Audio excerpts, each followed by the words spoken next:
बिस्मिल्लाहिर्रहमानिर्रहीम। अस्सलाम वालेकुम स्टूडेंट्स। ARS एजुकेशन के प्लेटफॉर्म से मैं आपको वेलकम बोलती हूँ। आज मैं आपके लिए स्टार्ट करने जा रही हूँ LHV part 1 complete lecture series, जो कि हमारे एग्जाम्स प्रिपरेशन में इंशाल्लाह बहुत ज़्यादा हेल्पफुल साबित होगी। हमारे इस फर्स्ट लेक्चर में बच्चे आज हम जो डिस्कस करेंगे वो है main contents of LHV part 1।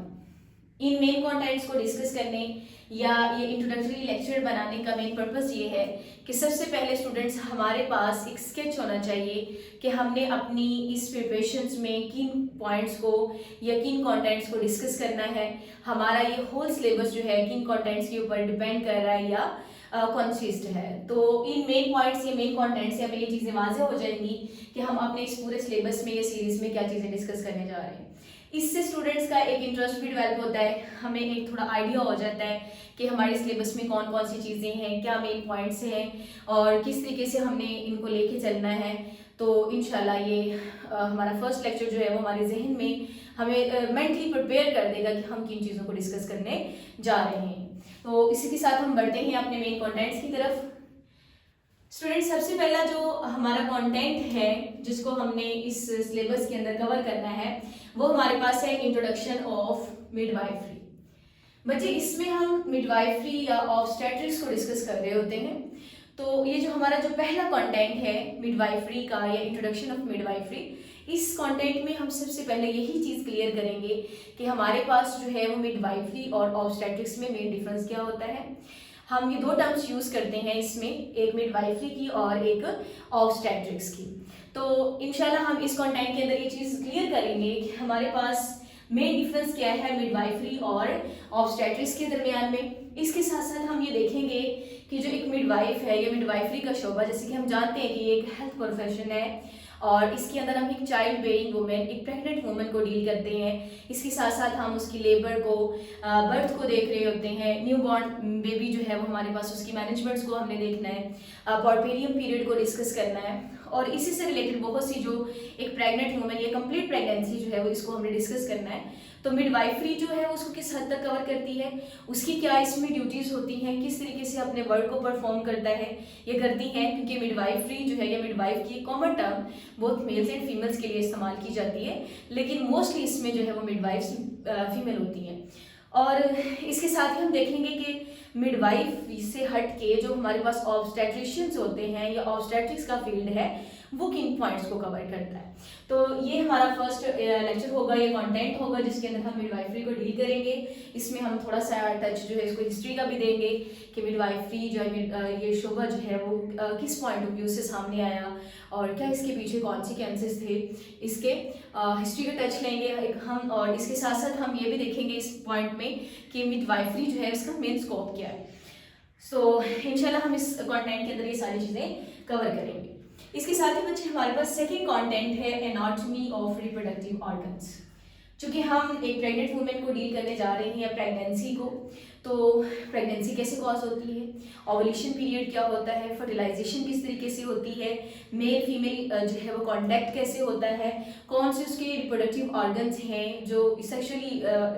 Contact कर रहे होते हैं, इस सारे प्रोसेस के अंदर। तो इस पॉइंट ऑफ व्यू से बच्चे जो हमारा सेकेंड पॉइंट है anatomy of reproductive organs is very important, because इस सारे कंटेंट को समझने के लिए, इस सारे प्रोसीजर को समझने के लिए हमें सबसे पहले ये अंडरस्टैंड करना है कि हमारे पास मेन रिप्रोडक्टिव ऑर्गन्स कौन से हैं, उनकी एनाटॉमी क्या है, उनकी फिजियोलॉजी क्या है, कैसे फंक्शन करते हैं। और जब बच्चे हम इन चीज़ों को क्लियर कर लेंगे तो फिर हमारे लिए ये तमाम तर प्रोसीजर्स या प्रोसेस या कंटेंट्स पढ़ना बहुत आसान हो जाए। और इंशाल्लाह मैं कोशिश करूंगी कि मैं अपने सेकंड कंटेंट में आपके लिए ये रिप्रोडक्टिव ऑर्गन्स बहुत ही आसान वे में हम इनको ड्रॉ करके इनकी पोजीशंस देखेंगे, बॉडी में कहाँ पे होती हैं, क्या इनका जो है वो फंक्शन है, और ये सारी चीज़ें हम इसके अंदर डिस्कस करेंगे। और जब आप इन कंटेंट्स को या इस कंटेंट को अच्छे से अंडरस्टैंड कर लेंगे तो आपके लिए आगे जितने भी कंटेंट्स हैं, जो प्रोसेसेस हैं हमारे पास या टॉपिक्स हैं, उनको क्लियर करना बहुत आसान हो जाएगा। So it's very important topic और कंटेंट। जी बच्चे, इसके बाद हम देखेंगे पेल्विक इन्फेक्शंस को। चूँकि हम जब रिप्रोडक्टिव ऑर्गन्स पढ़ेंगे तो इसमें मेन रीज़न हमारे पास पेल्विक रीजन ही आएगा। तो पेल्विस रीजन से रिलेटेड क्या इन्फेक्शन हो सकते हैं, उनको कैसे क्योर करना है, क्या उसकी डायग्नोसिस है, वो सारी हम इस पॉइंट के अंदर डिस्कस करेंगे। और इसके साथ ही हम देखेंगे डिसऑर्डर्स ऑफ मेंस्ट्रुएशंस, क्योंकि मेंस्ट्रुएशन साइकिल बहुत ही ज़्यादा एक इम्पोर्टेंट रोल प्ले करता है गेस्टेशन जो है या हमारे पास प्रेगनेंसी कॉज करने के लिए। तो ओव्यूलेशन भी होती है, ये सारे प्रोसेसेस जो है वो हमने इंशाल्लाह डिस्कस करने हैं। तो इसमें मेन चीज़ें जो है वो साइकिल्स के साथ साथ हमने इनके अंदर डिसऑर्डर्स भी देखने हैं कि क्या डिसऑर्डर्स आते हैं जिसकी वजह से फर्टिलिटी इनफर्टिलिटी कॉज हो जाती है, प्रेगनेंसीज में कॉम्प्लिकेशंस आ जाती हैं। तो ये सारे प्रोसेसेस जो हैं वो क्यों होते हैं, क्या इनकी वजूहात हैं, कैसे हम इनको डायग्नोस कर सकते हैं, कैसे हम इनको क्योर कर सकते हैं। तो ये सारे पॉइंट्स इंशाल्लाह हम इस पॉइंट में डिसऑर्डर ऑफ मेंस्ट्रुएशंस में साइकिल से रिलेटेड जो है वो डिस्कस करेंगे। इसके साथ ही बच्चे बढ़ते हैं हम अपने फिफ्थ कंटेंट की तरफ, जो कि हमारे पास है normal pregnancy and it's managements. हम जानते हैं कि एक जो मिडवाइफ है या एक ऑब्स्टेट्रिक्स जो है ये इस लिए भी हमारे पास बहुत ज़्यादा इंपॉर्टेंट होती हैं कि इन्हीं की वजह से, इन्हीं की दी हुई हदायत के बायस जो है वो एक वुमेन नॉर्मल प्रेगनेंसी की तरफ जाती है। और नॉर्मल प्रेगनेंसी वो प्रेगनेंसी है स्टूडेंट्स जो कि हमारे पास लो रिस्क प्रेगनेंसी होती है, जिसमें कॉम्प्लिकेशंस के चांसेस बहुत ज़्यादा कम होते हैं। एक हेल्दी वुमेन एक हेल्दी बेबी को बॉर्न करने जा रही होती है। तो हमने इस कंटेंट के अंदर देखना है कि किस तरीके से हम नॉर्मल प्रेगनेंसी को कैरी आउट कर सकते हैं, इसकी क्या मैनेजमेंट्स हैं, और ये तमाम चीज़ें इसमें जो है वो डिस्कस की जाएंगी। इसके साथ ही हम जो अगला कंटेंट है हमारा वो है कॉम्प्लिकेशंस ऑफ प्रेगनेंसी। बच्चे देखिए, अगर हम नॉर्मल प्रेगनेंसी कैरी आउट नहीं कर सके, अगर उसमें कोई कॉम्प्लिकेशन आ गई है, कुछ भी ऐसा है जो कि हमें हाई रिस्क की तरफ लेके जा रहा है, हाई रिस्क प्रेगनेंसी की तरफ, तो फिर वो कौन से पॉइंट्स हैं, वो कौन सी कॉम्प्लिकेशंस हैं, वो किस वजह से आई हैं, हम उनको कैसे पहचान सकते हैं, कैसे डायग्नोस कर सकते हैं, इसमें एक मिडवाइफ का क्या रोल है, एक ऑब्स्टेट्रिक्स का क्या रोल है, एक गायनेकोलॉजिस्ट का क्या रोल है इसमें। ये हम सारी चीज़ें इसमें डिस्कस करने के साथ साथ देखेंगे कि हमारे पास कॉम्प्लिकेशंस ऑफ प्रेगनेंसी होती क्या है, कौन कौन सी कॉम्प्लिकेशंस आ सकती हैं जो कि एक नॉर्मल प्रेगनेंसी को अवॉइड कर रही होती है। इसके साथ ही बच्चे हम अपने नेक्स्ट कंटेंट 7 कंटेंट में देखेंगे कि हमारे पास अगर कॉम्प्लिकेशंस आ गई हैं, एक प्रेगनेंसी के अंदर कॉम्प्लिकेशंस अक्सर हो गई हैं, तो फिर ऐसी कौन सी मैनेजमेंट्स हमने डन करनी है जिनकी बेस पे हम इन कॉम्प्लिकेशंस को ओवरकम कर सकते हैं, इन कॉम्प्लिकेशंस को हम ख़त्म कर सकते हैं, इन कॉम्प्लिकेशंस को हम जो है वो एक नॉर्मल प्रेगनेंसी की तरफ लेके जा सकते हैं, ख़त्म करके, क्योर करके, डायग्नोस करके, जो भी हमारे पास प्रोसीजर्स हैं। So it's also very important content. और ये जहन में रखें कि हमारे पास जो हम जितने भी कंटेंट्स ये डिस्कस करने जा रहे हैं,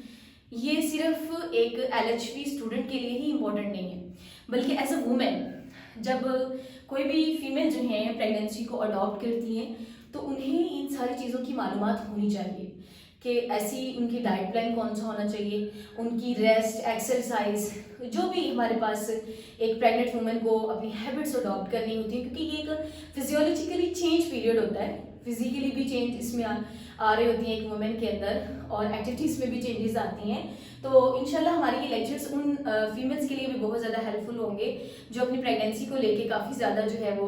कॉन्शियस हैं और वो इसमें हेल्प चाहती हैं कि हमें पता चले कि प्रेगनेंसी में ऐसी कौन सी कॉम्प्लिकेशंस हैं जो उनके लिए नॉर्मल प्रेगनेंसी को अवॉइड कर सकती हैं। लेकिन अगर कोई कॉम्प्लिकेशन हो गई है, हमने जो है नॉर्मल प्रेगनेंसी से हट गए हैं, उसमें कोई कॉम्प्लिकेशन आ गई है, तो वो कॉम्प्लिकेशंस हैं क्या, हम उनको कैसे डायग्नोस कर सकते हैं और फिर हम उसके इलाज की तरफ कैसे जा सकते हैं।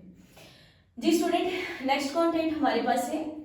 Anti natal care. बच्चे ये वो पॉइंट है जिसके अंदर हम देखेंगे कि एक नॉर्मल प्रेगनेंसी के लिए ये कॉम्प्लिकेशंस ऑफ प्रेगनेंसी को कवर आउट करने के लिए ये बहुत ज़रूरी है कि एक प्रेग्नेंट वुमेन जो है वो एंटी नेटल केयर की तरफ जाए। और ये वो केयर होती है बच्चे जो एक वुमेन को एक हेल्दी प्रेग्नेंट वुमेन बनाने और एक हेल्दी बेबी को बॉर्न करने की तरफ लेके जाती है। इसमें वुमेन्स अपना रेगुलर चेकअप करवाती हैं, अपनी जो मिडवाइफ हैं, जो भी डॉक्टर्स जिनके साथ इनका कंसल्ट है, इसमें रेगुलर चेकअप्स करती हैं, हिफाजती इक़दाम देखती हैं, कॉम्प्लिकेशन से बचने की जितनी भी उनके पास इंफॉर्मेशन है वो प्रोवाइड की जाती है। तो ये एंटी नेटल केयर जो है बहुत सी कॉम्प्लिकेशन से बचा लेती है प्रेग्नेंट वुमेन को। तो ये बहुत इंपॉर्टेंट जो है वो एक पॉइंट है, टर्म है, टर्मिनोलॉजी है, जिसका जो है वो ना सिर्फ हमें हमारे एलएचवी स्टूडेंट्स को आइडिया होना जरूरी है, क्योंकि इन फ्यूचर वो मिडवाइफ्स के तौर पे या ऑब्स्टेट्रिक्स के तौर पे अपना फंक्शन परफॉर्म करेंगी, बल्कि एक नॉर्मल वुमेन को भी ये पता होना चाहिए कि एंटीनेटल केयर्स क्या होती हैं और इसमें कौन कौन सी केयर्स को अडॉप्ट किया जाता है। जी स्टूडेंट्स, इसके साथ ही फिर हम चलेंगे नॉर्मल लेबर की तरफ। जब प्रेगनेंसी जो है वो हेल्दी प्रेगनेंसी है, आपने एंटीनेटल केयर्स को भी डिस्कस कर लिया है, तो अब वो टाइम है जिसको हमने डिस्कस करना है, बर्थ टाइम, जिसको हम नॉर्मल लेबर कहते हैं। तो नॉर्मल लेबर कैसे पॉसिबल है, कैसे उसको डन करना है, उसमें क्या रिप्रोडक्टिव ऑर्गन्स के अंदर चेंजेस आती हैं, किस तरीके से ये बर्थ प्रोसेस चलता है, तो ये सारी बातें जो है वो हम इस पॉइंट के अंदर डिस्कस करेंगे नॉर्मल लेबर में। इसके साथ ही बच्चे चलते हैं हम एबनॉर्मल लेबर प्रेगनेंसी वाले पॉइंट की तरफ। अगर नॉर्मल लेबर जो है वो हमारे पास डन नहीं हो सकी, इट्स नॉट पॉसिबल कि हमारे पास कुछ कॉम्प्लिकेशंस इसमें जो है वो अगर हो गई हैं, तो फिर बच्चे हमने क्या करना है कि जो हम एबनॉर्मल लेबर प्रेगनेंसी उसको डील कैसे करना है, उसमें फिर एक मिडवाइफ का क्या रोल है, ऑब्स्टेट्रिक्स अपना क्या रोल प्ले करती हैं, किस तरीके से इसको आगे रेफर किया जाता है, अगर सिजेरियन सेक्शन की तरफ हमारा केस चला गया है तो फिर वो प्रोसेस कैसे डन होगा, इसमें क्या क्या एहतियाती तदाबीर हैं, वो सारी चीज़ें जो हैं वो हम एबनॉर्मल लेबर प्रेगनेंसी में देखेंगे कि क्या जो है वो प्रोसेस अकर्ड होते हैं इसके अंदर। जी बच्चे, अब हमारे पास जो नेक्स्ट पीरियड है, दिस इज द पोर्पेरियम पीरियड, और ये बच्चे रिकवरी पीरियड होता है। रिकवरी पीरियड इसको इसलिए भी कहा जाता है कि इसमें जो एक प्रेग्नेंट वुमेन है वो रिकवर हो रही होती है। रिकवर होने का मतलब ये है कि हम जानते हैं कि ड्यूरिंग प्रेगनेंसी एंड बर्थ जो फीमेल है उसका पूरे का पूरा रिप्रोडक्टिव ऑर्गन या सिस्टम जो है चेंजेस में से गुजरता है, चेंजेस अकर्ड होती हैं, और आफ्टर बर्थ जो है puerperium period is very important and very conscious period, जिसमें एक वुमेन को बहुत ज़्यादा एहतियात की ज़रूरत होती है, बहुत ज़्यादा केयर की ज़रूरत होती है, न्यूट्रिशन पॉइंट ऑफ व्यू से, हर पॉइंट ऑफ व्यू से। तो हमने देखना है कि रिकवरी जो है या जो फीमेल है हमारे पास प्रेग्नेंट फीमेल, उनके रिप्रोडक्टिव ऑर्गन्स का वापस जो है वो नॉन प्रेग्नेंट स्टेट में आना, उसी कंडीशन में आना, कितने टाइम पीरियड में आती है, क्या दोबारा से चेंजेस अगर हो रही होती हैं, क्या एहतियात जो है वो एक वुमेन को अडॉप्ट करनी चाहिए कॉम्प्लिकेशंस को अवॉइड करने के लिए, कौन सी ऐसी प्रिकॉशंस हैं जिनको फॉलो करना है, तो ये हम इस पोर्पेरियम पीरियड में देखेंगे। और बच्चे की बहुत ही इंपॉर्टेंट पीरियड होता है और इसकी एक कंप्लीट इन्फॉर्मेशन एक मिडवाइफ को होना बहुत ज़रूरी है, प्रैक्टिशनर को होना बहुत ज़रूरी है, एक नॉर्मल वुमेन को भी पता होना चाहिए कि पोर्पेरियम पीरियड जो है वो हमारे पास कितना इंपॉर्टेंस का हामिल है, क्या इसमें जो है वो कॉम्प्लिकेशंस को अवॉइड करने के लिए हमारे पास जो है वो एहतियात ज़रूरी है। जी स्टूडेंट्स, इसके साथ ही हम बढ़ेंगे pre maturity and past maturity की तरफ। कुछ बर्ड्स जो हैं वो प्री मैच्योर हो जाती हैं, कुछ पास्ट मैच्योर्स होती हैं। तो इसमें जो फीटस है, अगर प्री मैच्योर डिलीवरी हो रही है तो फीटस किस कंडीशन में है, क्या इसके अंदर आपको जो है वो मेन साइंस देखने को मिलेंगे, क्या इसकी रीजंस हैं और किस तरीके से फिर ऐसी प्रेगनेंसीज को डील किया जाता है। लेकिन अगर प्री मैच्योरिटी की बजाय पास्ट मैच्योरिटी की कंडीशन आ गई है तो ये किस टाइम पीरियड पे अगर हो रही होती है, क्या इसमें फीटस के अंदर जो है वो मेन साइंस आपको नजर आएंगे, क्या इसके अंदर जो है कोई कॉम्प्लिकेशन तो नहीं है, कोई फीटस के लिए मसला, कोई हमारी मदर के लिए जो है वो मसला, तो ये सारी चीज़ें जो है वो हम पास्ट मैच्योरिटी के अंदर देखेंगे। तो ये भी हमारे पास बहुत ही इंपॉर्टेंट इंटरेस्टिंग जो है वो कॉन्टेंट्स हैं जिनको इंशाल्लाह हम डिस्कस करेंगे इन फर्दर सीरीज। जी स्टूडेंट्स, इसके साथ ही हम बढ़ते हैं अपने नेक्स्ट पॉइंट की तरफ जो कि है मैनेजमेंट ऑफ न्यू बॉर्न। अब एक बेबी की बर्थ हो चुकी है, हमने पोर्पेरियम पीरियड भी डिस्कस कर लिया है, प्री मैच्योरिटी पास्ट मैच्योरिटी भी देख ली है, अब हमारे पास एक न्यू बॉर्न है। तो बच्चे जो मिडवाइफ है या मिडवाइफरी का जो ये हमारे पास प्रोफेशन है, ये सिर्फ एक प्रेग्नेंट वुमेन को उसके लेबर को उसकी बर्थ को डील नहीं कर रहा होता, बल्कि हमारे पास मैनेजमेंट ऑफ न्यू बॉर्न को भी डील करता है कि अब जो हमारे पास एक नया बेबी है, न्यू बॉर्न बेबी है, फिटस है, उसको हमें कैसे मैनेज करना है, उसकी ग्रोथ को कैसे देखना है, उसकी जो ब्रेस्ट फीडिंग है उसको कैसे डील करना है। तो ये सारी चीज़ें जो है वो हम इंशाल्लाह देखेंगे मैनेजमेंट ऑफ न्यू बॉर्न के अंदर, कि जैसे ही वो बच्चा इस दुनिया में आता है तो हमें किस तरीके से उसको ये नया इन्वायरमेंट जो है वो उसमें लेके आना है, किस तरीके वो 9th मंथ अपनी मदर के जो है वो गेस्टेशन पीरियड में गुजारता है और उसके साथ ही उसकी बर्थ में हमें काफ़ी ज़्यादा जो है वो प्रिकॉशंस को अडॉप्ट करना पड़ता है, सो बहुत सी कॉम्प्लिकेशंस को अवॉइड करने के लिए। तो ये चीज़ें इसमें डिस्कस की जाएंगी। उसके साथ ही हम बढ़ेंगे, जो हमारे पास एक नेक्स्ट टॉपिक है वो है ड्रग्स यूज इन ऑब्स्टेट्रिक्स। तो बच्चे हम अपने पहले लेक्चर में ना इंट्रोडक्शन ऑफ मिडवाइफरी में ये डिस्कस करेंगे कि हमारे पास मिडवाइफ और ऑब्स्टेट्रिक्स में क्या मेन डिफरेंस होता है। तो उस डिफरेंस में हम ये देखेंगे कि जो ऑब्स्टेट्रिक्स का शोबा है हमारे पास वो मेडिसिन से रिलेटेड है। तो फिर वो कौन सी ड्रग्स और मेडिसिन हैं जो कि डील की जाती हैं ऑब्स्टेट्रिक्स के अंदर, तो ये भी हमारे पास वो पॉइंट होगा जिसको हम इंशाल्लाह इसमें डिस्कस करेंगे। जी स्टूडेंट्स, इसके साथ ही बढ़ते हैं हम अपने नेक्स्ट पॉइंट की तरफ, जो कि हमारे पास है फर्टिलिटी एंड अनफर्टिलिटी। इसमें क्या डिफरेंस होता है, क्या इसकी रीजंस हो सकती हैं, किस तरीके से ये कॉज होती है, ये सारी चीज़ें जो है हम इसके अंदर डिस्कस करेंगे फर्टिलिटी और अनफर्टिलिटी में। और ये भी काफ़ी इंपॉर्टेंट टॉपिक है, यह कंटेंट है in point of view of LHB students and also in women's, कि उनको पता होना चाहिए कि हमारे पास फर्टिलिटी और अनफर्टिलिटी में क्या फ़र्क होता है, और अगर किसी कोई वुमेन जो है अनफर्टिलिटी का शिकार है तो उसकी क्या वजूहत है, रीजंस क्या हैं, उनको हमने कैसे डायग्नोज करना है, किससे जाके कंसल्ट करना है, कैसे हमने इसको ख़त्म करना है। तो ये काफ़ी इंपॉर्टेंट टॉपिक है जी स्टूडेंट। इसके साथ ही हम बढ़ेंगे फिर ब्रेस्ट डिसऑर्डर्स की तरफ। ब्रेस्ट डिसऑर्डर्स क्या होती हैं, because we know that breast feeding is very important for a newborn. तो न्यूबॉर्न जो है वो ब्रेस्ट फीडिंग की तरफ जा रहे हैं, तो ब्रेस्ट जो है चेकअप टेस्ट जो भी हम डन करते हैं, एक मिडवाइफ रिकमेंड करती हैं, उसमें अगर कोई डिसऑर्डर्स आ रहे हैं तो वो कौन से डिसऑर्डर्स हैं, उनको कैसे हमने जो है वो डील करना है, ये सारी चीज़ें जो है ब्रेस्ट डिसऑर्डर्स में डिस्कस की जाएंगी। इसमें ब्रेस्ट फीडिंग को भी देखा जाएगा कि किस तरीके से करवाई जाती है और उसमें क्या जो है एहतियात ज़रूरी है, और ये सारी चीज़ें इसमें हम देखेंगे जी बच्चे। नेक्स्ट हमारा जो कंटेंट होगा वो होगा सेक्सुअली ट्रांसमिटेड डिजीजेस का भी, और इससे भी आपको ना होगी कि हमारे पास बहुत सी ऐसी डिजीजेस होती हैं जो कि सेक्सुअल कंटेंट्स की वजह से जो है वो ट्रांसमिट हो रही होती है। तो वो कौन सी डिजीजेस हैं और उनकी क्या डेफिनेशन है, उनके क्या जो है वो साइंस एंड सिम्टम्स हैं, किस तरीके से बच्चे हम उसको जो है वो ख़त्म कर सकते हैं, और क्या क्योर्स हैं, उसके इलाज क्या हैं, ये सारी चीज़ें जो है हम इसके अंदर डिस्कस करेंगे सेक्सुअली ट्रांसमिटेड डिजीजेस के अंदर। इसके साथ ही हमारा नेक्स्ट जो टॉपिक होगा वो होगा इंट्रोडक्शन टू गायनाकोलॉजी, बिकॉज एक गायनाकोलॉजिस्ट जो है इसका भी बहुत ज़्यादा मेन रोल होता है एक प्रेग्नेंट वुमेन की लाइफ में। और इसके साथ साथ जो है प्रेगनेंसी कॉस्ट हो रही है नहीं हो रही है, हमने बहुत से अपने ऑर्गन्स का टेस्ट करवाना है, और कोई डिसऑर्डर तो नहीं है, ये इस तरह की चीज़ें, या आप भी ये लगा लें कि जो हमारे पास फर्टिलिटी अनफर्टिलिटी है, इसके भी मेन टेस्ट वगैरह जो भी हमारे पास वजूहत होती हैं, रीजंस होती हैं, ये हमें एक गायनाकोलॉजिस्ट ही बताती हैं। तो हमारे इस कंटेंट में ये इंट्रोडक्शन ऑफ गायनाकोलॉजी बहुत ज़रूरी है। हमें पता होना चाहिए कि गायनाकोलॉजी की फील्ड जो है ये किन पॉइंट्स को कवर करती है, कहाँ भी हमारे लिए ये हेल्पफुल हो सकती है, और एक गायनाकोलॉजी होती क्या है, गायनाकोलॉजिस्ट के क्या रोल्स हैं, क्या उसका स्कोप है, क्या उसकी ड्यूटीज़ हैं, क्या उसके एम्स एंड पर्पस हैं, वो सारी चीज़ें इसके अंदर हम इंट्रोडक्शन ऑफ गायनाकोलॉजी में देखेंगे। हमें टच लेंगे कि हमारे इस सारी प्रोसेस के अंदर एक गायनाकोलॉजिस्ट का क्या रोल होता है, क्या फ़र्क है एक गायनाकोलॉजी का मिडवाइफरी और ऑब्स्टेट्रिक्स के साथ जी। इसके साथ ही बहुत इंपॉर्टेंट पॉइंट है हमारे पास फैमिली प्लानिंग, और इसको बहुत ही ज़्यादा जो है वो रिकमेंड भी किया जाता है, क्योंकि फैमिली प्लानिंग ही एक वुमेन को बहुत सी कॉम्प्लिकेशन से बचा सकती है। बार बार प्रेगनेंसी का होना और बच्चों की जो है वो नंबर ऑफ जो चाइल्ड्स हैं उनका बढ़ जाना, घर की इनकम का उसके साथ कंपनसेट ना होना, क्या एक इम्पैक्ट लेके आ सकता है, not only on the women और अ फीमेल और a mother, but only on the father.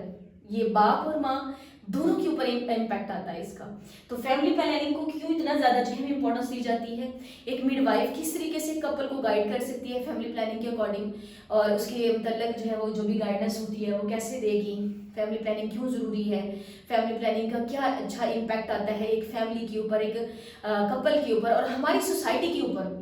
तो ये हम जो है इसके अंदर डिस्कस करेंगे कि फैमिली प्लानिंग की इंपॉर्टेंस क्या है, फैमिली प्लानिंग होती कैसे है,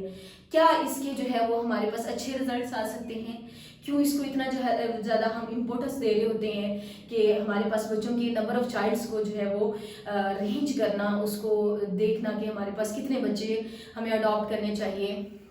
और कितने टाइम के बाद दूसरी एक प्रेगनेंसी के बाद दूसरी प्रेगनेंसी अगर होनी चाहिए, और अगर ऐसा हम फॉलो नहीं कर रहे तो एक प्रेग्नेंट वुमेन की लाइफ में क्या कॉम्प्लिकेशंस आ रही हैं, किन मुश्किलात का उसको सामना करना पड़ रहा है, सोशली भी इंडिविजुअली भी, और क्या इसका सिर्फ इम्पैक्ट मदर के ऊपर ही होता है या फादर के ऊपर भी आता है।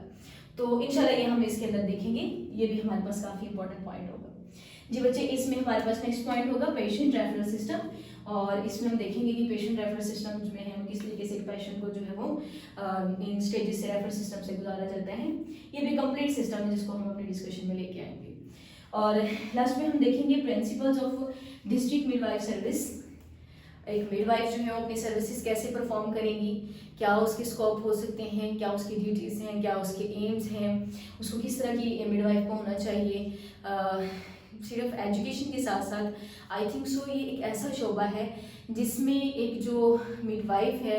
वो दिली तौर पर भी और अपनी हैबिट के तौर पे भी, अपने रवैये में भी बहुत ही ज़्यादा पोलाइट और हम्बल पर्सन हो। क्योंकि जिसने एक प्रेग्नेंट वूमेन, जो कि हमारे पास एक बड़ा ही क्या कॉन्शियस स्टेट है, एक बड़ी ही सेंसिटिव स्टेज होती है वुमेन के, और फिर एक न्यू बॉर्न बेबी को भी डील करना, तो एक हम्बल पर्सन की जो है पर्सनैलिटी इसको अडॉप्ट कर सकती है। तो इसमें हम देखेंगे कि क्या प्रिंसिपल्स हैं उसके, एक डिस्ट्रिक्ट मिडवाइफ सर्विस के, किस तरीके से अपनी सर्विस को कंप्लीट करती हैं, क्या लाइसेंस्ड एजुकेशन उनको ज़रूरी होती है, और अपने कंट्री के अंदर रहकर अपनी इन ड्यूटीज़ को किस तरीके से परफॉर्म कर सकते हैं। तो ये बच्चे एक इन टच था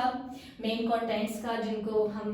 वन बाय वन इंशाल्लाह डिस्कस करेंगे अपनी लेक्चर सीरीज़ के अंदर। और ये बहुत ही इंटरेस्टिंग सिलेबस है, ना सिर्फ बच्चे एलएचबी स्टूडेंट्स के लिए, बल्कि मैं तो रिकमेंड करती हूँ कि एक जो नॉर्मल वुमेन भी है, अगर वो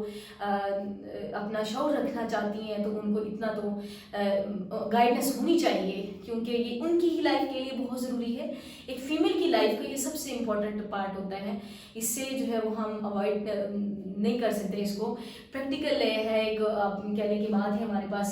जो हम जिससे इनकार नहीं कर सकते। तो ये काफ़ी इंपॉर्टेंट टर्म्स हैं, काफ़ी इंपॉर्टेंट कॉन्टेंट्स हैं, इनको इंशाल्लाह हम वन बाय वन डिस्कस करेंगे इजी वे में। जितना ज़्यादा इसको अंडरस्टैंड कर सकें, जितनी ज़्यादा इसकी जो है डेप्थ में बात हो और इजी भी हो, और आपके लिए याद करना, अंडरस्टैंड करना भी आसान हो, क्योंकि आपने जो है इस शोबे को एज अ प्रैक्टिस अडॉप्ट करना है। तो बच्चे, प्रैक्टिस में अडॉप्ट करने से पहले आपको इसकी होना नॉलेज होना बहुत ज़रूरी है, और फिर कम्पैक्ट नॉलेज हो आपके पास, आपकी ग्रीफ तो हो इसके ऊपर, आपको हर चीज़ का पता हो कि हमारे पास हम इस पूरे सिलेबस के अंदर, प्रोफेशन के अंदर, जब हम थ्योरेटिकली जो है वो इसको डन कर रहे हैं, अपने एग्जाम्स के अंदर इसको जो है वो लेके जा रहे हैं, तो हमारी कमांड होनी चाहिए, फिर आपके लिए इसकी प्रैक्टिस भी आसान हो जाएगी, और एज अ प्रैक्टिशनर और एज अ मिडवाइफ आप अपनी ड्यूटीज़ को जो है वो वेल परफॉर्म कर सकेंगे। तो इंशाल्लाह मेरी कोशिश यही होगी कि मैं आपके साथ इसको इजी वे में डन करूं, जितना आसान हो सके हमारे लिए, जितना हमारे लिए इंटरेस्टिंग भी हो सके, कि बच्चा इससे फेड अप ना हो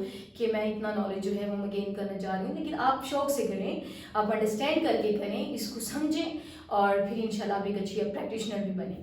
और इसी के साथ मैं आपसे इजाज़त चाहती हूँ। इंशाल्लाह नेक्स्ट मुलाकात होगी आपके साथ हमारे पहले कंटेंट इंट्रोडक्शन ऑफ मिडवाइफरी के साथ, और stay connected with me to see such contents in our next lecture series. Thank you बच्चे, अपना ख्याल रखिएगा। अल्लाह हाफिज़।